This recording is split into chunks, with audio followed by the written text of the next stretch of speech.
হঠাৎ শুনি আমার দিদা মারা গেছে আর সবাইকে যেতে হবে শ্মশানে। দিদি এবার তোমার বাবা ফ্লোসারটার ব্লগটা দিও এই তোমাদের সাথে মনের কথা বলতে গেছে। শালা বেঁচে থাকতে মনের কথা বলেছিলিস কোনোদিন? কেমন আছেন আপনারা সবাই? চাঁদের মাটিতে পা রেখেছেন প্রথম রাকেশ রোশনকে দিদার মৃত্যু সেজে গুজে নাতনি চললো শ্মশান। তাই দেখে শ্মশানবাসীর কুচকে গেল ভুরু। নাতনি বলে আমার ব্লগ এবার হবে শুরু করো। এখন চারিদিকে শুধু ব্লগ আর ব্লগ ভাই। একদিক দিয়ে দিদিমা মারা গেছে শ্মশানে যাওয়ার ব্লগ, অন্যদিকে বাবার বিয়ের ব্লগ। আমার বাবার বিয়ে, তোমরা ঠিকই শুনেছো, আমার বাবারই বিয়ে। কারণ একদিকে দাদু হসপিটালে ভর্তি সেটার ব্লগ, অন্যদিকে শ্রাদ্ধ বাড়ি ব্লগ। সেদিন আমরা সবাই মিলে চলে গেছিলাম একটা রিলেটিভের শ্রাদ্ধ বাড়ি। ভাই রে ভাই, জীবনটা শুধু ব্লগেই মেরে দিল। আমি ব্লগেই শেষ হয়ে গেল। So hey guys, this is Avla and welcome back to my channel The Bong Ralbo. আশা করি সবাই ভালো আছো। আর চলো, যদি ভালো না থাকো আজকের এই ভিডিও তোমাদের জন্য। আর তাড়াতাড়ি কানে হেডফোনটা গুঁজে নাও, আর বড়রা আর ছোটরা এই ভিডিও থেকে দূরে থাকো। তো চলো বেশি না বকে ভাট, লেটস গেট স্টার্ট।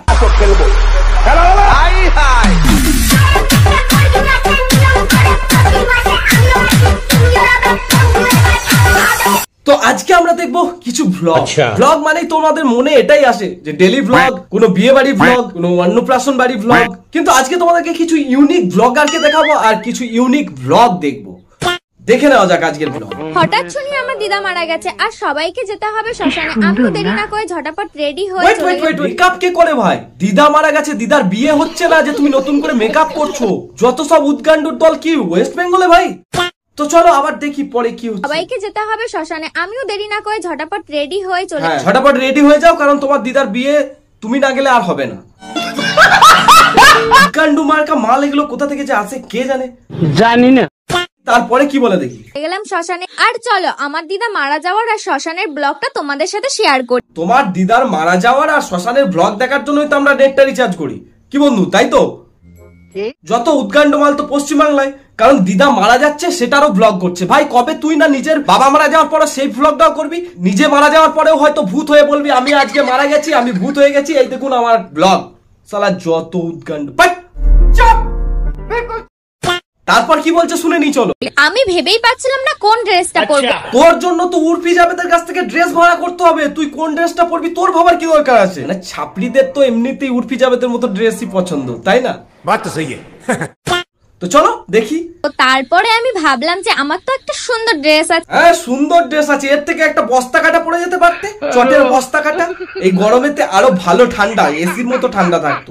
শুধু একবার বস্তাটাকে ভিজিয়ে নিতে হতো, এটুকুই। তো চলো তারপরে কি বলছে শুনি। আর এইদিকে আমি মেকআপ করতে করতে দেখো মেকআপটা কি হয়ে গেছে। হ্যাঁ কি হয়ে গেছে, আহা হা গো কি কষ্ট। শালা দিদা মারা গেছে, কোথায় একটু কাঁদবি টাঁদবি তা নয়, মেকআপ করতে বসেছে। কি অবস্থা। আমার দিদা মারা গেলে হয়তো আমি কেঁদে ভাই থাকতে পারবো না। আর এই শালা ব্লগ বানাচ্ছে ভাইরাল করার জন্য নিজেকে। দিনকাল ভাই পাল্টে গেছে, একদম পাল্টে গেছে ভাই। এই যুগে আমরা কি ছিলাম ভাই? আমরা না পারলাম শ্মশানী ব্লগ করতে, না পারলাম বাবার বিয়ের ব্লগ করতে, আর না পারলাম শ্রাদ্ধ বাড়ির ব্লগ করতে। শোনা গো আমার খুব কষ্ট যে বলো, কারণ আমার এত টেনশন, এত কষ্ট হচ্ছে। বাহ দিদি বাহ, তোমার এত কষ্ট, এত কষ্ট তোকে দেখা যায় না তার জন্য যে আমি আর কিছুই করতে পারছিলাম না। আর তুমি নাচতে নাচতে তোমার দিদার কষ্ট প্রকাশ করছো। দিদির কত কষ্ট। সালে মজাক বানা কে রাখতে हो, भड़वा समझे है क्या? তারপরে শুনে নি চলো। আর ওইদিকে আমি ভাবছিলাম দিদাকে না নিয়ে চলে যায়। দিদাকে নিয়ে চলে গেলেই তারা ভালো করবে ভাই। তোর দিদাও মনে মনে এটুকু শান্তি পাবে যে আমি শালা বেঁচে থাকাকালীন হয়তো আমার ভিডিও করেনি, আমি মরে যাওয়ার পর নিজেকে ভাইরাল করার জন্য আমার শ্মশান ঘাটের ব্লগ করবে আমার নাতনি। শালা ছাপড়ি নাতনি আসার থেকে আমাকে আগে জ্বালিয়ে দে। চলো তারপরে শুনি যাই, কারণ আমার সাজতে সাজতেই তো অনেকক্ষণ লেগে যাচ্ছে। আরে ভাই দিদা মারা যাওয়ার পর কে এরকম ভাবে সাজে ভাই? কে সাজতে সাজতেই অনেকক্ষণ লেগে যাচ্ছে। লোকে তাড়াতাড়ি করে যে জামা কাপড় পরে থাকে সেটা পরেই চলে যায়, কোন ড্রেসটা পরবো সেইটা চুজ করে না ভাই। কোথাকার ছাপড়ি ভাই। নিয়ে গিয়ে এদেরকে ভাই রাঁচিতে ভরে দিয়ে, নাহলে আমরাই সালা পাগল হয়ে যাবো। ও ভাই মারো মুঝে, মারো মারো মুঝে মার। চলো তারপরে কি বলছে শুনি। তাও আমি একটু ভাবলাম যেমন তেমন করে যাই, ন্যাচারাল একদম সেরেছি।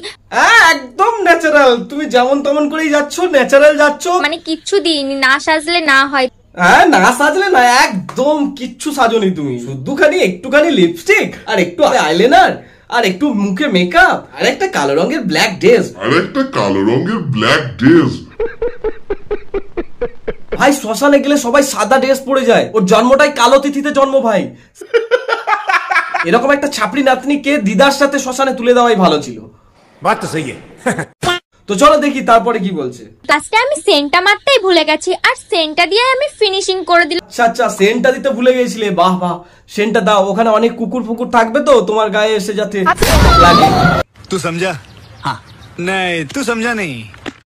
চলো তারপরে শুনি।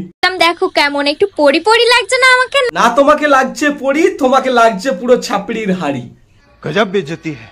তারপর শুনি চলো। না দেখ ফাইনালি আমি শ্মশানে চলে এলাম। আর সবার মাঝখানে ভিডিও করতে কেমন একটা লাগে বোঝোই তো তোমরা। এই জন্য আর কারোর সামনে ভিডিওটা করলাম না, একটু ভিতরে এসে দেখছিলাম।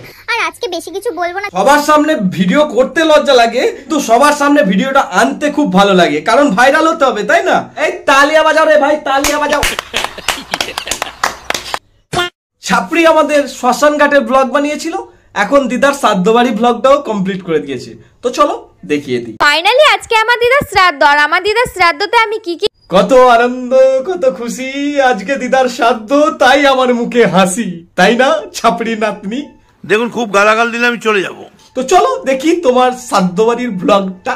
খেলাম, কি কি করলাম সেটাই তোমাদের সাথে তোমার এই দিদার শ্রাদ্ধ বাড়ির ব্লগ দেখবো বলেই তো আমরা এতক্ষণ ধরে বসে আছি। তো চলো দেখাও তোমার দিদার শ্রাদ্ধ বাড়ির ব্লগটা। শেয়ার করব। তো চলো ভিডিওটা শুরু করা যাক। হাই গাইস, আমি কোয়েল রয়, আর আজকে কোয়েল বললি হয়তো, যাই হোক চলো দেখি কোয়েল রয় কি বলছে।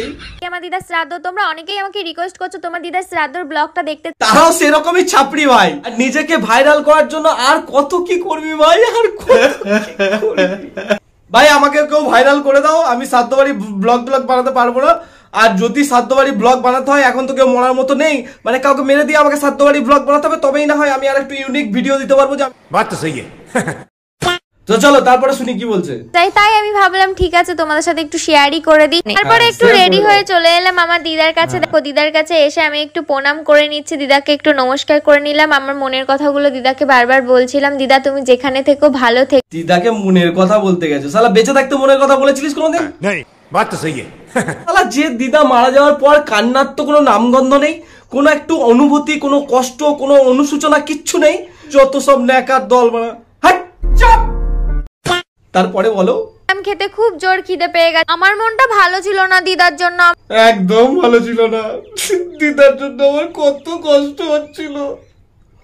এই সবাই কাঁদলো, দিদা মারা গেছে, কান্না হয়ে গেছে। এবার চলো খেতে যাই।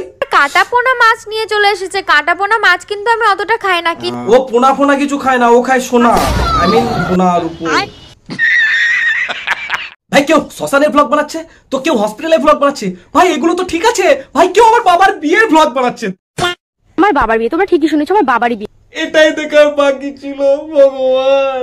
দিদি এবার তোমার বাবার ফ্লো সজ্জা ব্লগটা দিও। हे राजा जी। তোকে বলতে বলেছে যে ওর বাবার ফ্লোসজ্জার ব্লগ দেবে কি দেবে না, যত সব ছোট লোক শালা। আর দিনের বেলায় বিয়েটা সেরে ফেলবো, কারণ রাতের বেলায় ফিরে অনেক কাজ, আর সেগুলো হ্যাঁ রাতের বেলায় ফিরে তো লোকজনকে খাওয়াতে হবে, তাই না? কাজ তো অনেক আছেই, বুঝতেই পারছি। তাড়াতাড়ি রেডি হয়ে নাও, মেকআপ টেকআপ করে নাও, তারপরে শুনি চলো। শেয়ার করে নিয়ে যে কেমন হয়েছে। এদিকে আবার খুব তাড়া দিচ্ছে, তাড়াতাড়ি বেরো, বৃষ্টি, গাড়ি চলে এসছে, তাড়াতাড়ি বিয়েটা সারতে। বাবার খুব তাড়া লেগে গেছে, বাবার বিয়ে দিচ্ছ বলে কথা, বাবার তাড়া লাগবে না? আর কি দেখবো ভাই দুনিয়াতে ভগবান। ए उठा ले रे देवा, उठा ले रे बाबा। मुझे अमीर को नहीं रे, ये दो गरीबों को उठा। দাদু হসপিটালে মৃত্যুর সাথে লড়াই করছে। যে একে নিয়ে নেক্সট ভিডিও আনবো কিনা আমাকে কমেন্ট করে অবশ্যই জানিও। আর এই ভিডিওটায় প্লিজ একটু ভালোবাসা দিও তোমরা, তোমাদের কাছে রিকোয়েস্ট করছি, কারণ এত কষ্ট করে ভিডিও বানিয়ে তোমাদেরকে একটু এন্টারটেইন দেওয়ার চেষ্টা করছি, সেটুকুর জন্য একটা করে লাইক, শেয়ার আর চ্যানেলটাকে সাবস্ক্রাইব করতে ভুলো না। তো চলো দেখা হচ্ছে নেক্সট কোনো ভিডিওতে, ততক্ষণের জন্য ভালো থাকো, সুস্থ থাকো। आए हाय चुनरी तेरी चमकनी गुलाबी शरारा।